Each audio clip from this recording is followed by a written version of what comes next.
কোন চালু থাকা সামাজিক প্রকল্প বন্ধ হচ্ছে না। কোন সামাজিক চালু থাকা প্রকল্প, এটা আমরা আমাদের কর্মসূচি মানে প্রচারকালীনও বলেছি। কোন চালু থাকা সামাজিক প্রকল্প সে 30 বছর আগের হতে পারে, 10 বছর আগের হতে পারে, কোন সামাজিক প্রকল্প আমরা বন্ধ করছি না। কৃষক বন্ধু কৃষক বন্ধু কৃষক বন্ধু কৃষক বন্ধু প্রকল্পের টাকা কি আপনাদের অ্যাকাউন্টে ঢুকবে না? আপনারা এই প্রশ্নটি বারবার কমেন্ট সেকশনে করছেন। অনেক দিন থেকেই কৃষক বন্ধুর টাকা বন্ধ। কৃষক বন্ধুর টাকা কি বন্ধ হয়ে গেল? এই সমস্ত কিছু আজকের ভিডিওতে পরিষ্কার করে আপনাদেরকে বুঝিয়ে দেবো। কিন্তু ভিডিওর আগে বলি, কৃষক বন্ধু প্রকল্প কিন্তু বন্ধ হচ্ছে না, এমনটাই ওপর মহলের খবর। খুব শীঘ্রই আপনাদের অ্যাকাউন্টে ঢুকবে টাকা। কিন্তু কারা কারা টাকা পাবেন? সকলে কিন্তু টাকা পাবেন না। কারা কারা টাকা পাওয়া থেকে বঞ্চিত হচ্ছেন? শুরু হয়েছে রাজ্যে মেগা ভেরিফিকেশন। হ্যাঁ, ভেরিফিকেশন কেন হচ্ছে? স্বচ্ছতা বজায় রাখতে, যাতে প্রকৃত কৃষকরাই টাকা পায়, ভুয়ো কৃষকরা নথিভুক্ত নামের তালিকা থেকে বাদ পড়েন, সেই সমস্ত কিছু কিন্তু করতেই রাজ্য সরকারের নতুন উদ্যোগ। কাদের কাদের ভেরিফিকেশন করতে হচ্ছে, কাদের কাদের অ্যাকাউন্টে টাকা অগ্রিম ঢুকবে, নতুন অঙ্কের পরিমাণ কত, ডাবল ঢুকলেও কতটা পরিমাণ টাকা আপনাদের অ্যাকাউন্টে ঢুকবে, এছাড়াও টাকা দেওয়া সম্পর্কিত খুঁটিনাটি বেশ কতগুলি গুরুত্বপূর্ণ আপডেট আজকের এই ভিডিওতে আপনাদের সামনে তুলে ধরব। তাই ভিডিওটি শুরু থেকে শেষ পর্যন্ত দেখা অত্যন্ত আবশ্যক, সম্পূর্ণ আপনাদের কাছে। আর এই ভিডিওটি শুরু করার আগে আপনাদের সকলকে বলি, আপনারা পশ্চিমবঙ্গের কোন জেলা থেকে আমার এই ভিডিওটি দেখছেন কমেন্ট সেকশনে জানাতে ভুলবেন না। সেক্ষেত্রে রিপ্লাই কমেন্টের মাধ্যমে আপনাকে জানিয়ে দেবো আপনার সব প্রশ্নের উত্তর। এছাড়াও আপনার অ্যাকাউন্টে টাকা ঢোকার কবে সম্ভাবনা আছে সেটাও জানিয়ে দেবো। প্রিয় দর্শক, আমরা বিলম্ব না করে অনস্ক্রিনে প্রতিবেদনের পৃষ্ঠে চলে এসেছি। শুরুতেই দেখুন, কৃষক বন্ধু প্রকল্পে নতুন নির্দেশ শুরু হয়েছে সুবিধাভোগীদের তথ্য যাচাই। কি কি নথি লাগবে, কারা পাবেন পরবর্তী কিস্তির টাকা, বিস্তারিত রিপোর্ট। কলকাতা রাজ্যের কৃষক বন্ধু প্রকল্পে এবার শুরু হয়েছে সুবিধাভোগীদের তথ্য যাচাইয়ের বিশেষ অভিযান। আপনারা প্রথম হেডলাইন এবং পরের লাইনটি যেটি পড়লাম সেটি শুনেই খুব একটা অবগত হয়ে যাচ্ছেন যে আপনাদের সকলের জন্য, যারা টাকা পাওয়ার জন্য অপেক্ষা করছেন, আপনাদের জন্য কত গুরুত্বপূর্ণ আজকের এই ভিডিওটি। আবারও বলছি, ভিডিওটি কিন্তু শেষ পর্যন্ত দেখবেন, নাহলে পস্তাবেন।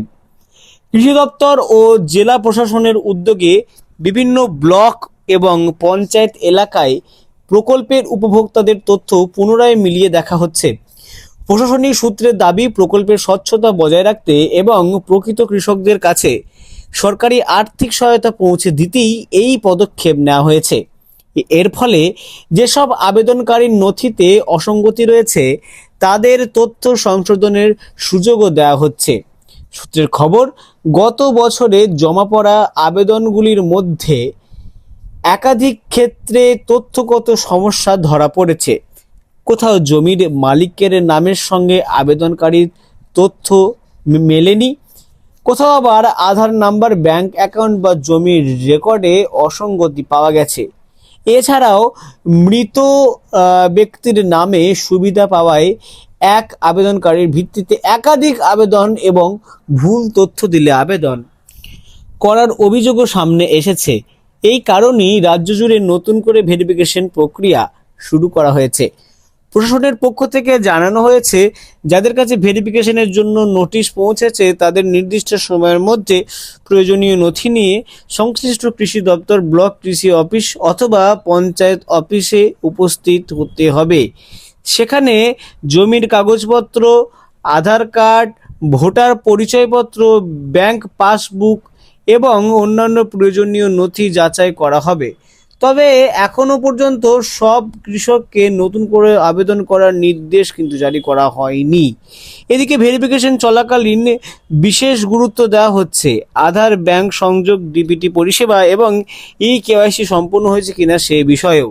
কারণ সরকারি আর্থিক সহায়তা সরাসরি ব্যাংক অ্যাকাউন্টে পাঠানোর ক্ষেত্রে এই তথ্যগুলি সঠিক থাকা বাধ্যতামূলক। কোনো তথ্য ভুল বা অসম্পূর্ণ থাকলে ভবিষ্যতের কিস্তি পেতে দেরি হতে পারে বলে প্রশাসনিক সূত্রের ইঙ্গিত মিলেছে।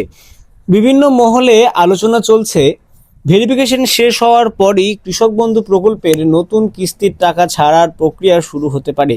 যদিও এ বিষয়ে এখনো পর্যন্ত সরকারিভাবে কোনো নির্দিষ্ট তারিখ ঘোষণা করা হয়নি, ফলে সামাজিক মাধ্যমে ছড়িয়ে পড়া বিভিন্ন দাবি বা সম্ভাব্য তারিখের সত্যতা যাচাই না করে বিশ্বাস না করার পরামর্শ দেওয়া হচ্ছে।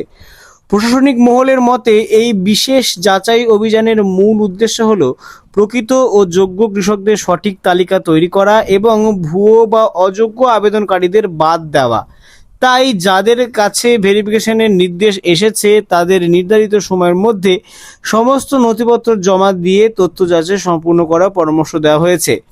ভেরিফিকেশন সম্পূর্ণ হওয়ার পরই চূড়ান্ত তালিকা প্রকাশ করা হবে এবং পরবর্তী আর্থিক সহায়তা প্রদানের প্রক্রিয়া এগোতে পারে বলে কিন্তু প্রশাসনিক সূত্রে কিন্তু জানা যাচ্ছে।